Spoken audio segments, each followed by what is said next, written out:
क्या आपने कभी सोचा है कि नाग पंचमी का यह पर्व आखिर क्यों मनाया जाता है? क्यों इस दिन नागों की पूजा की जाती है? और क्या है इसके पीछे छिपा प्राचीन रहस्य? ऐसा कहा जाता है कि नाग पंचमी की शुरुआत कोई साधारण घटना नहीं थी। ये पर्व जुड़ा है सीधे महाभारत काल से। वो काल जब धर्म और अधर्म की भीषण टक्कर हो रही थी, जब पाप की आग में एक पूरा वंश भस्म होने जा रहा था।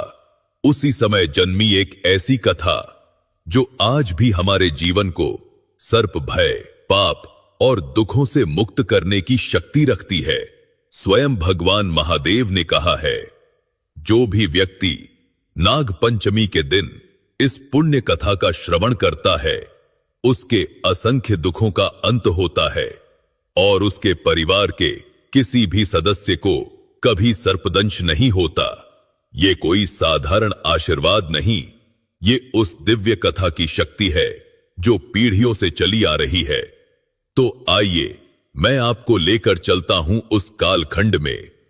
प्राचीन काल की बात है। महाभारत के युद्ध के बाद पांडव वंश में राजा परीक्षित हस्तिनापुर के सिंहासन पर विराजमान हुए। राजा परीक्षित महान धनुर्धर अर्जुन के पौत्र और अभिमन्यु के पुत्र थे। वे एक धर्मपरायण और प्रजावत्सल शासक थे। आगे चलकर उन्हीं राजा परीक्षित की कथा नाग पंचमी पर्व की पौराणिक आधार बनी। एक दिन राजा परीक्षित आखेट के लिए वन में गए। दोपहर की गर्मी में प्यास से व्याकुल राजा को घूमते घूमते एक आश्रम दिखाई दिया। वहां तपस्वी ऋषि शमीक ध्यान मग्न होकर मौन साधना में लीन थे। राजा ने समीप जाकर विनम्रता से उन्हें प्रणाम किया और पानी की याचना की, पर ऋषि अपनी समाधि में इतने तल्लीन थे कि उन्होंने राजा की बात का कोई उत्तर नहीं दिया। परीक्षित ने कुछ देर प्रतीक्षा की और बार बार आग्रह किया, किंतु ऋषि शमीक ने आंखें नहीं खोली।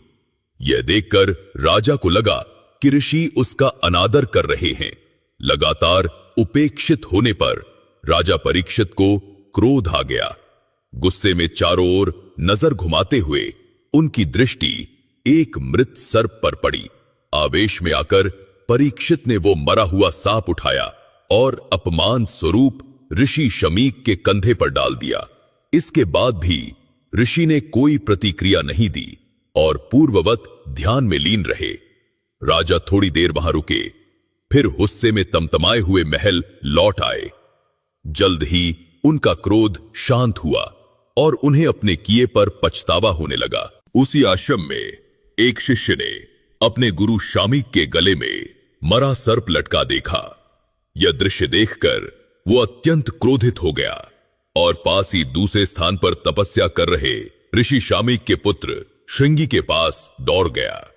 शिष्य ने ऋषिपुत्र श्रृंगी को सारी घटना बताई। राजा परीक्षित ने आपके पिता के साथ ऐसा घोर अपमान किया है। श्रृंगी मुनि ये सुनते ही आग बबूला हो गए। युवा श्रृंगी स्वयं तपस्वी और तेजस्वी थे, पर स्वभाव से अत्यंत क्रोधी भी थे। अपने पिता का अपमान सुनकर उनका क्रोध 7वें आसमान पर जा पहुंचा। तिल मिलाकर उन्होंने हाथ में जल लेकर राजा परीक्षित को भयंकर शाप दे डाला। श्रृंगी ने क्रुद्ध स्वर में घोषणा की, जिस दुष्ट राजा ने मेरे तपस्वी पिता का अनादर किया है, वह ठीक 7वें दिन तक्षक नाम के नाग द्वारा डसा जाएगा और उस नाग के विष से उसकी मृत्यु निश्चित है। कुछ समय बाद ऋषि शमीक अपने ध्यान से जागे। उनके गले में मृत सांप देखकर वे विषाद में डूब गए। आश्रम के शिष्य ने उन्हें सारी घटना और श्रृंगी द्वारा दिए गए शाप के बारे में बताया। यह सुनकर ऋषि शमीक चिंतित हो उठे। उन्होंने व्यथित होकर पुत्र श्रृंगी से कहा, वत्स, क्रोध में आकर तुमने बहुत कठोर शाप दे दिया। राजा परीक्षित ने भूल अवश्य की, पर वे मूलतः धर्मात्मा राजा हैं। तुम्हारे शाप से एक धर्मपरायण राजा का जीवन समाप्त हो जाएगा। ऋषि शमीक अपने पुत्र की इतनी तीव्र प्रतिक्रिया से दुखी थे, क्योंकि परीक्षित मूलतः बुरे राजा नहीं थे। किंतु अब श्राप तो दिया जा चुका था, उसे बदला नहीं जा सकता था। ऋषि शमीक ने तुरंत अपने एक शिष्य को राज दरबार भेजा ताकि राजा परीक्षित को इस श्राप की सूचना मिल सके। शिष्य ने महल पहुंचकर बताया कि 7 दिनों बाद महाराज को तक्षक नाग डसने वाला है। जब राजा परीक्षित को पता चला कि ऋषि पुत्र श्रृंगी ने उन्हें तक्षक नाग द्वारा मृत्यु का श्राप दे दिया है, तो वे स्तब्ध रह गए, मानो उनके पैरों तले जमीन निकल गई हो। क्षण भर में उनका क्रोध जाता रहा और हृदय पछतावे से भर गया। उन्हें महसूस हुआ कि क्रोध में आकर उन्होंने बहुत अनुचित कार्य कर डाला। अब उनके जीवन के केवल 7 दिन शेष थे। श्राप मिलने के बाद राजा परीक्षित ने तय किया कि वे अपने शेष दिन प्रभु भक्ति और आत्मचिंतन में बिताएंगे। साथ ही उन्होंने अपनी सुरक्षा के भी कड़े प्रबंध किए ताकि कोई सांप उनके पास न फटक सके। राजा ने एक ऊंचे स्तंभ जैसे महल के सबसे ऊपरी बंद कक्ष में निवास बनाया। चारों तरफ चौकस पहरेदार तैनात थे और आदेश था कि एक छोटा सा जीव भी भीतर न आने पाए। राजा के भोजन पानी को भी कई चरणों में जांचने के बाद ही उनके पास पहुंचाया जाता था। नागदंश से बचने के लिए अनेक वैद्य और तांत्रिक भी तैयार रखे गए। इन तैयारियों के साथ साथ राजा परीक्षित अपना अधिकांश समय भगवान के स्मरण और पश्चाताप में बिताने लगे। उधर सप्तम दिवस जैसे जैसे समीप आने लगा, नागलोक में हलचल मच गई। राजा को मिले शाप को सत्य करने के लिए स्वयं नागराज तक्षक को आगे आना था। नियत समय पर तक्षक नाग अपने लक्ष्य की ओर चल पड़ा। मार्ग में उसकी भेंट एक तपस्वी ऋषि कश्यप से हुई, जो अपने मंत्र बल से राजा परीक्षित की रक्षा करने हस्तिनापुर जा रहे थे। तक्षक ने अपनी विष शक्ति का प्रदर्शन करके पास के एक हरे भरे बट वृक्ष को पल भर में डंस कर राख कर दिया। ऋषि कश्यप ने तुरंत अपने मंत्रों से उस जले हुए वृक्ष को फिर से हरा भरा कर खड़ा कर दिया। यह देख तक्षक चकित हुआ, पर उसने राजा को शाप से बचाने के ऋषि के प्रयास को नाकाम करने की ठान ली। तक्षक ने ढेर सारा धन देकर ऋषि कश्यप को लौटा दिया ताकि वे राजा परीक्षित की रक्षा न कर सके। अब नागराज तक्षक बिना किसी बाधा के हस्तिनापुर पहुंच गया। महल के निकट पहुंचकर उसने एक नई चाल चली। तक्षक ने स्वयं को एक छोटे से कीट का रूप दे लिया और पास के बगीचे में एक पके आम के फल के भीतर जा छिपा। पहरेदारों ने उस फल को साधारण फल समझकर टोकरी सहित महल के भीतर जाने दिया। उधर 7वें दिन के अंतिम पहर में राजा परीक्षित को लगा कि अब संकट टल गया है और शाप का समय बीतने वाला है। वे कुछ निश्चिंत होने ही लगे थे कि तभी सेवक ताजे फलों की टोकरी लेकर उनके कक्ष में पहुंचे। राजा परीक्षित ने एक आम उठाकर जैसे ही काटने का प्रयास किया, उस फल में से अचानक एक छोटा कीला निकलकर भूमि पर गिरा। पल भर में वो कीड़ा एक भयंकर विशाल सर्प में बदलने लगा। देखते ही देखते नागराज तक्षक अपनी पूरी क्रोधपूर्ण भयावहता के साथ राजा के सामने प्रकट हो गया। राजा परीक्षित ये भयावह दृश्य देखकर समझ गए कि ऋषि का शाप अटल था। उन्होंने हतप्रभ होकर परमात्मा का नाम लिया और अपने अंत को निकट देखा। अगले ही क्षण तक्षक बिजली जैसी तेजी से लपका और उसने राजा परीक्षित को डस लिया। जहर का असर तुरंत फैल गया। राजा परीक्षित तक्षक के दंश से तड़पने लगे और कुछ ही क्षणों में उनका जीवन अंत हो गया। महल में हाहाकार मच गया। रक्षक तलवारें लेकर तक्षक पर प्रहार करने दौड़े, किंतु वो फुर्ती से फुफकारता हुआ खिड़की से बाहर अंधकार में ओझल हो गया।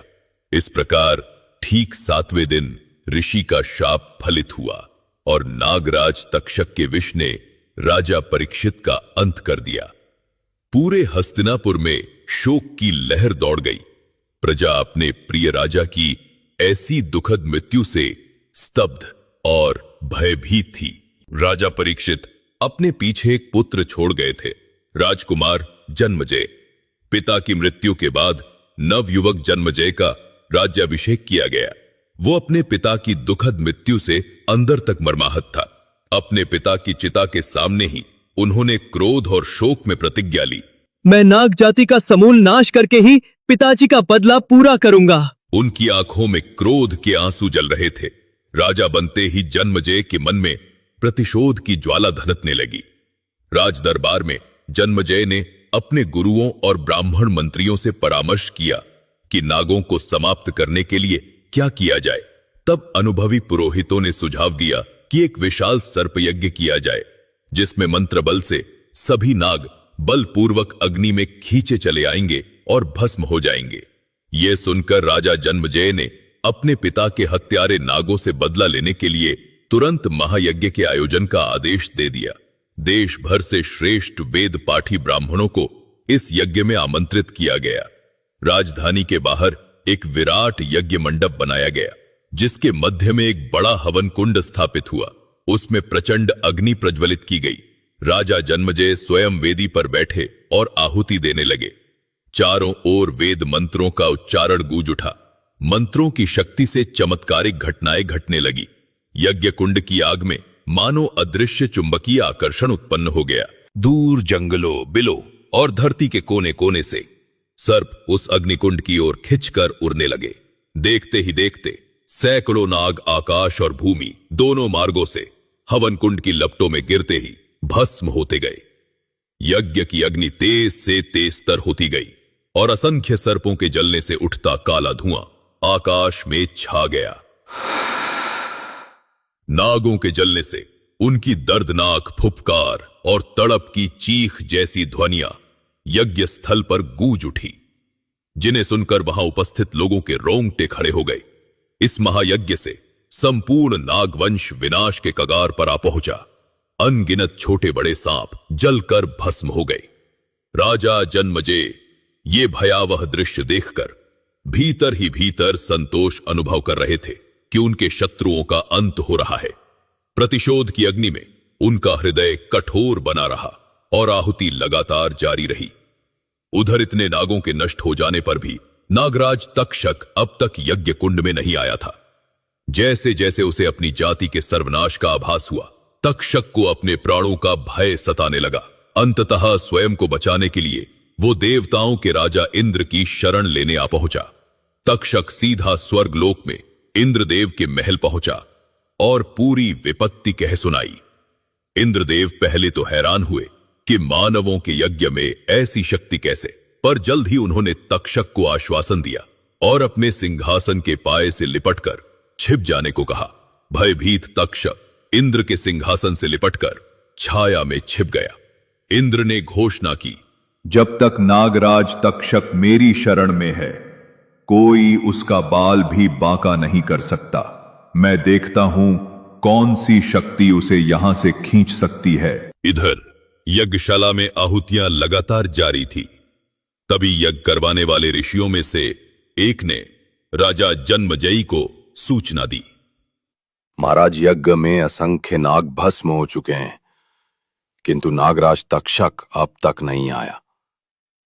यह सुनकर जन्मजयी का क्रोध भड़क उठा।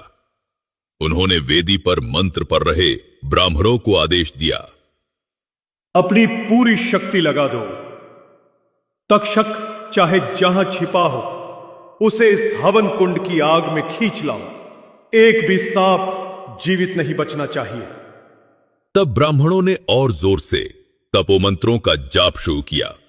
उनके मंत्रों का प्रभाव बढ़ते ही स्वर्गलोक में इंद्रदेव का सिंहासन हिलने लगा। नागराज तक्षक जो उस पर लिपटा था सहित स्वयं इंद्रदेव उस अदृश्य बल द्वारा आसमान से नीचे यज्ञ अग्नि की ओर खींचने लगे।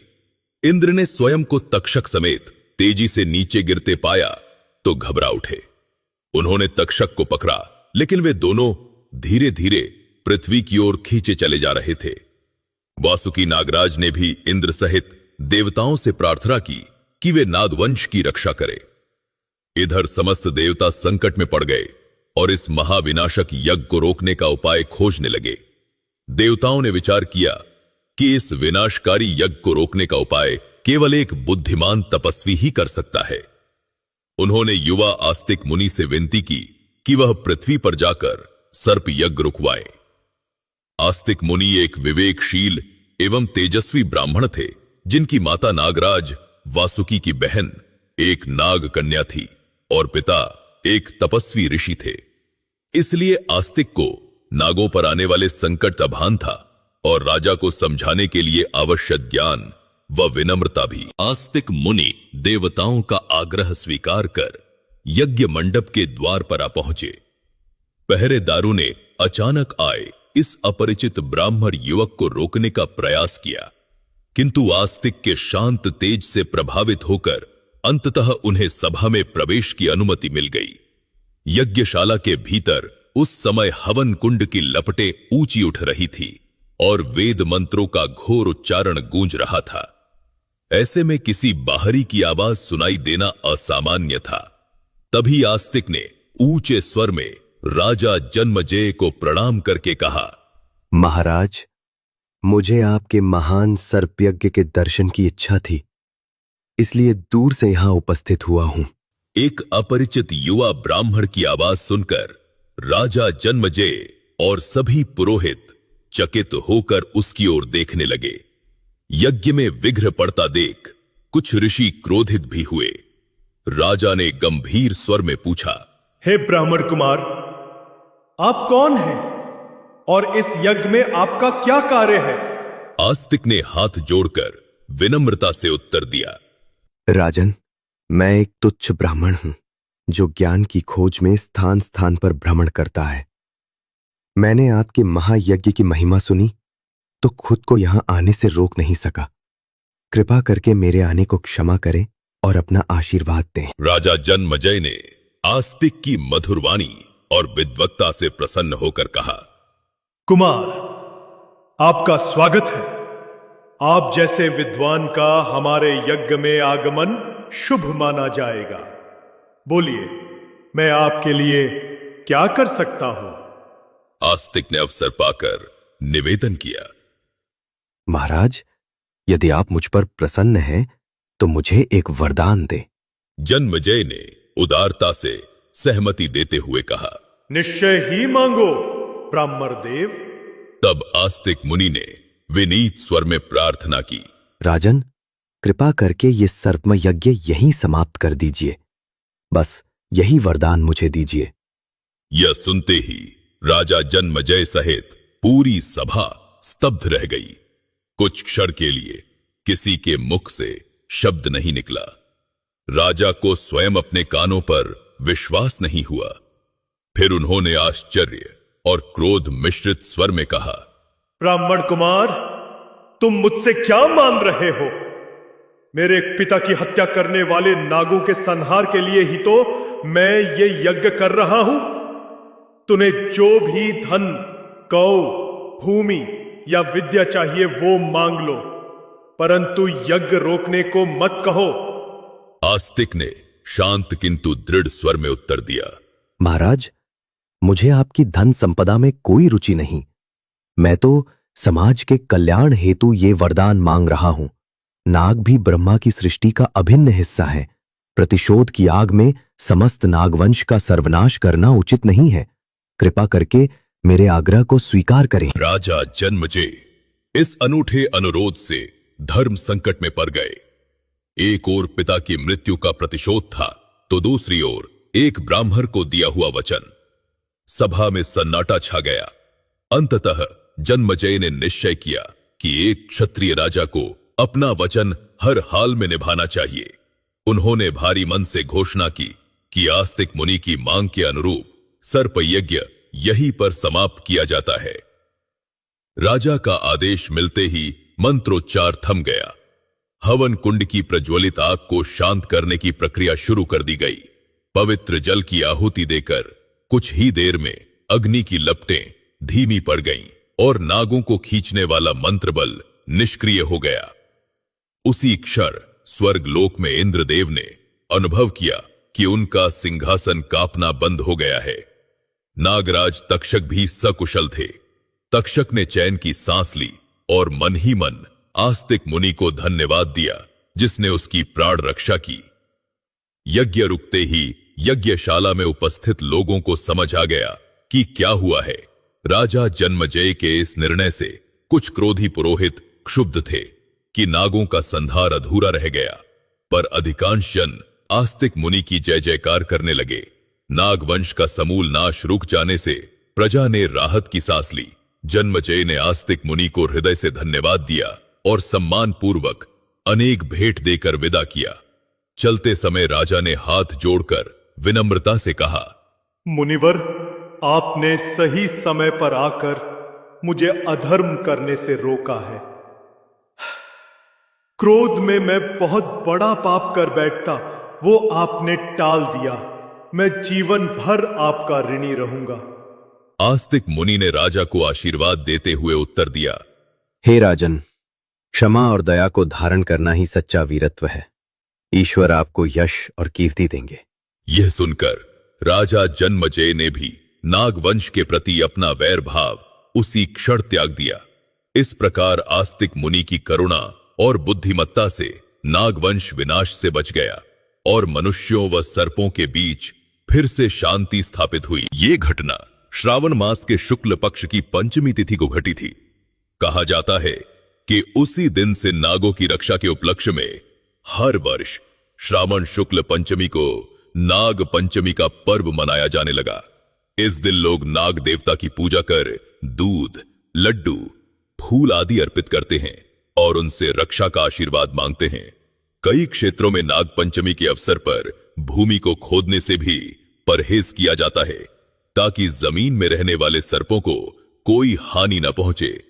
पृथ्वी पर मनुष्य और नागों के बीच सौहार्द बना रहे, इसी कामना से ये पर्व मनाया जाता है।